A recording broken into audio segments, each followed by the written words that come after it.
Public ಟಿವಿಗೆ ಕೆರಗೋಡು ಗ್ರಾಮ ಪಂಚಾಯಿತಿ ಸದಸ್ಯ ಮಹೇಶ್ ಅವರು ಎಕ್ಸ್ಕ್ಲೂಸಿವ್ ಆಗಿ ಮಾತನಾಡಿದ್ದಾರೆ. ಹನುಮ ಧ್ವಜ ಹಾರಾಟಕ್ಕೆ ಗ್ರಾಮ ಪಂಚಾಯಿತಿ ಅನುಮೋದನೆ ಸಿಕ್ಕಿತ್ತು ಅಂತ ಅವರು ಹೇಳಿದ್ದಾರೆ. ಅನುಮೋದನೆ ನೀಡಿದ್ದರ ಬಗ್ಗೆ ಒಪ್ಪಿಕೊಂಡಿದ್ದಾರೆ ಮಹೇಶ್ ಅವರು. ಪರಿಶೀಲನೆ ನಡೆಸಿ ಶ್ರೀ ಗೌರಿಶಂಕರ್ ಸೇವಾ ಟ್ರಸ್ಟ್ಗೆ ಅನುಮತಿಯನ್ನ ನೀಡಲಾಗಿತ್ತು ಅಂತ ಹೇಳಿದ್ದಾರೆ. ಸಾರ್ವಜನಿಕರ ಓಡಾಟಕ್ಕೆ ತೊಂದರೆ ಆಗಬಾರದು, ಆ ರೀತಿಯಾಗಿ ನಿರ್ಮಾಣ ಮಾಡಿಕೊಳ್ಳಿ ಅಂತ ಅನುಮತಿಯನ್ನ ಕೊಟ್ಟಿದ್ರು.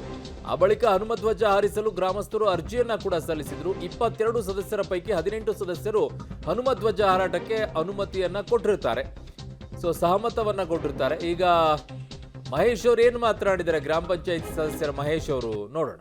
ಕೆರಗೋಡು ಅಂತಂದ್ರೆ ವಿಜಯನಗರ ಕಾಲದಿಂದಲೂ ಒಂದು ಇತಿಹಾಸ ಇದೆ. ನೀವು ಗಮನಿಸ್ಬೋದು, ಎದುರುಗಡೆ ಇಲ್ಲಿ ತುಂಬ ದೇವಾಲಯಗಳಿದೆ. ಅಲ್ಲಿ ವಿಜಯನಗರ ದೈತಮ್ಮ ಅಂತ ದೇವಸ್ಥಾನ ಕೂಡ ಇದೆ. ಇಲ್ಲಿ ನಮ್ಮೂರಲ್ಲಿ ಎಲ್ಲ ಊರಲ್ಲಿ ಇರೋ ಹಾಗೆ ಎಲ್ಲ ರಂಗಮಂದಿರ ಮತ್ತು ಒಂದು ಧ್ವಜಸ್ತಂಭ ನಮ್ಮಲ್ಲೂ ಇದೆ. ಈ ಧ್ವಜಸ್ತಂಭ 40-45 ವರ್ಷದ ಹಿಂದೆನೂ ಇದೆ. ಅವತ್ತು ಕಾಲಘಟ್ಟಕ್ಕೆ ಹೇಗಿರಬೇಕಿತ್ತು ಆಗಿತ್ತು. ಇದು ಮಧ್ಯ ಶಿಥಿಲಗೊಂಡು ಪುನಃ ನಿರ್ಮಾಣ ಆಗಿರೋದು ಉಂಟು. ನಮ್ಮೂರಲ್ಲಿ ಗೌರಿ ಶಂಕರ ಕಲಾ ಸಂಘ ಅಂತ ಇತ್ತು 20-25 ವರ್ಷದ ಹಿಂದೆ. ಅದೀಗ ಗೌರಿಶಂಕರ ಸೇವಾ ಟ್ರಸ್ಟ್ ಅಂತಾಗಿ ಟ್ರಸ್ಟ್ ಆಗಿದೆ. ಆ ಸಂಘದ ಎಲ್ಲ ನಿರ್ದೇಶಕರುಗಳು ಅದನ್ನು ನಿರ್ವಹಣೆ ಮಾಡ್ಕೊಂಡು ಬಂದಿದ್ರು. ಎಲ್ಲ ಕಲಾ ಸಾಂಸ್ಕೃತಿಕ ಚಟುವಟಿಕೆಗಳನ್ನ ಮಾಡ್ತಾಯಿದ್ರು. ನಾವೆಲ್ಲ ಸಣ್ಣವರಿದ್ವಿ, ಬಾಲಕರಿದ್ವಿ. ಇಡೀ ಜಿಲ್ಲೆ ತಾಲೂಕನ್ನು ಗಮನ ಸೆಳೆಯುವಂಥ ಸಾಂಸ್ಕೃತಿಕ ಕಾರ್ಯಕ್ರಮನ ಮಾಡ್ತಾ ಬಂದಿದ್ದರು. ಅದನ್ನೇ ಧ್ವಜ ಸಮಿತಿನ ಅವರೇ ನಿರ್ವಹಣೆ ಮಾಡ್ತಾ ಇದ್ದಿದ್ದು. ಈಗ ಶಿಥಿಲಗೊಂಡಂಥ ಟೈಮಲ್ಲಿ ಗ್ರಾಮದ ಯುವಕ ಮಿತ್ರರು, ಹನುಮ ಭಕ್ತಾದಿಗಳು, ರಾಮ ಭಕ್ತಾದಿಗಳು, ಅಕ್ಕಪಕ್ಕದ ಯುವಕ ಮಿತ್ರರು, ಸಾರ್ವಜನಿಕರೆಲ್ಲ ಸೇರಿ ಒಂದು ವ್ಯವಸ್ಥಿತವಾದ ಅರ್ಜುನ ಧ್ವಜಸ್ತಂಭನ ಮಾಡಬೇಕು ಅಂತ ತೀರ್ಮಾನ ಮಾಡಿ ಒಂದು 3.5 - 4 ಲಕ್ಷ ರೂಪಾಯಿ ಅಂದಾಜು ವೆಚ್ಚವನ್ನು ಮಾಡಿ ಇದನ್ನು ಸಾರ್ವಜನಿಕರಿಂದ ಮತ್ತು ಸಮಾಜ ಸೇವಕರಿಂದ ಹಣ ದೇಣಿಗೆಯನ್ನು ಸಂಗ್ರಹ ಮಾಡಿ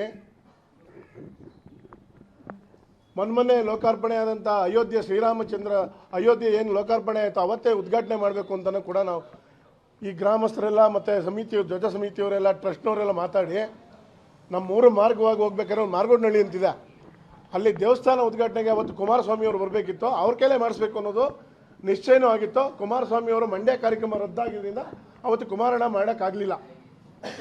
ಅವತ್ತು ಲೋಕಾರ್ಪಣೆ ಕೂಡ ಆಯಿತು. ಅದ್ರ ಮಾರನೆಗೆ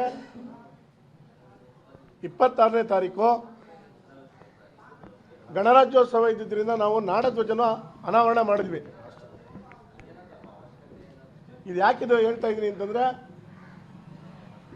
ಸಂಘಟನೆಯಿಂದ ಬಂದಂಥ ಅರ್ಜಿ ನಮಗೆ ಪರ್ಮಿಷನ್ ಬೇಕು, ನಮ್ಗೆ ಅವಕಾಶ ಮಾಡಿಕೊಡ್ಬೇಕು ಅಂತ ಅರ್ಜಿ ಬಂದದ್ದಕ್ಕೆ ಮೀಟಿಂಗಲ್ಲಿ ಚರ್ಚೆ ಆಗಿ 22 ಜನರ ಸದಸ್ಯರ ಪೈಕಿಲಿ ಇಲ್ಲಿ ನೀವು ನೋಡ್ಬೋದು, ಇಲ್ಲಿ 22 ಸದಸ್ಯರ ಪೈಕಿಲಿ 21 ಜನ ಸದಸ್ಯರು ಉಪಸ್ಥಿತಿ ಇದ್ವಿ. ಅಧ್ಯಕ್ಷರು ಉಪಾಧ್ಯಕ್ಷರು ಒಳಗೊಂಡಂತೆ 16 ಜನ ಸದಸ್ಯರು, ಅಧ್ಯಕ್ಷರು ಉಪಾಧ್ಯಕ್ಷರು ಸೇರಿ 18 ಜನ ಸಹಮತ ವ್ಯಕ್ತಪಡಿಸಿದ್ವಿ, ರೆಸಲ್ಯೂಷನ್ ಮಾಡಿದ್ದೀವಿ. ನಾಡಧ್ವಜ ರಾಷ್ಟ್ರೀಯ ಹಬ್ಬಗಳಲ್ಲಿ ಹೊರತುಪಡಿಸಿ ಇನ್ನು ಉಳಿಕೆ ದಿವಸ ಕೇಸರಿ ಹನುಮಾನ್ ಧ್ವಜ ನಮ್ಮೂರು ರಂಗಮಂದಿರದಲ್ಲಿ ನಿರಂತರವಾಗಿ ಹಾರಾಡಬೇಕು ಅನ್ನೋದನ್ನ ನಾವು ಅನುಮೋದನೆ ಮಾಡಿದ್ದೀವಿ, ರೆಸಲ್ಯೂಷನ್ ಮಾಡಿದ್ದೀವಿ. ಈ ಟೈಮಲ್ಲಿ ಕಾಂಗ್ರೆಸ್ನ ಕೆಲವು ಮೈಂಡೆಡ್, ಅವರ ಪೆಕ್ಯುಲರ್ ಮೈಂಡು ಅಂತ ಕರಿತೀರೋ ಏನನ್ನು ಗೊತ್ತಿಲ್ಲ, ಪ್ರತಿ ಊರಲ್ಲಿ ಯಾರೋ 4 ಜನ ಇಂಥವ್ರು ಇದ್ದೇ ಇರ್ತಾರೆ. ಇಂಥ ವ್ಯಕ್ತಿಗಳು ನಮ್ಮೂರು ಸಾಮರಸ್ಯ ಜೀವನದಿಂದ ಹೋಗ್ತಾ ಇದ್ದಂಥ ನಮ್ಮ ಪಂಚಾಯಿತಿ ತಾಲೂಕಾಡಳಿತ ಜಿಲ್ಲಾಡಳಿತಕ್ಕೆ ಮನವಿ ಕೊಟ್ಟು ಇದೊಂದು ಧರ್ಮಕ್ಕೆ ಸೀಮಿತವಾಗಿದೆ ಅನ್ನೋ ಥರದಲ್ಲಿ ಅದನ್ನು ಕ್ರಿಯೇಟ್ ಮಾಡಿ ಇವತ್ತಿನ ಪರಿಸ್ಥಿತಿಗೆ ಮೂಲ ಕಾರಣ ಅವರೇನೆ. ಜೊತೆಗೆ ನಮ್ಮ ಗ್ರಾಮದಲ್ಲಿ ಇದುವರೆಗೂ ಒಂದು ಧರ್ಮ ಸಂಘರ್ಷ ಆಗಲಿ, ಜಾತಿ ನಿಂದನೆ ಪ್ರಕರಣ ಆಗಲಿ ಇದುವರೆಗೂ ಇಲ್ಲ. ಇದು ಒಂದು ರೀತಿಯಾಗಿ ಅವ್ರು ಹೇಳ್ತಾ ಇರುವಂಥದ್ದು ಹೆಸರನ್ನು ಅವ್ರು ಹೇಳೋಕ್ಕಾಗ್ತಾ ಇಲ್ಲ. ಹೆಸರಿನ ವಿಚಾರದಲ್ಲಿ ಹೋಗೋದಾದರೆ ಉದ್ದೇಶಪೂರ್ವಕವಾಗಿ ಯಾರೋ ಮಾಡಿದಂಥದ್ರ ಬಗ್ಗೆ ಅನುಮಾನವನ್ನು ಅವರು ವ್ಯಕ್ತಪಡಿಸ್ತಾ ಇದ್ದಾರೆ. ಹಲವರಿಗೆ ಗೊತ್ತಿದೆ ಆ ಭಾಗದಲ್ಲಿರುವಂಥವ್ರು ಯಾರು ಇದನ್ನು ಮಾಡಿದಾರಂತೇಳಿ.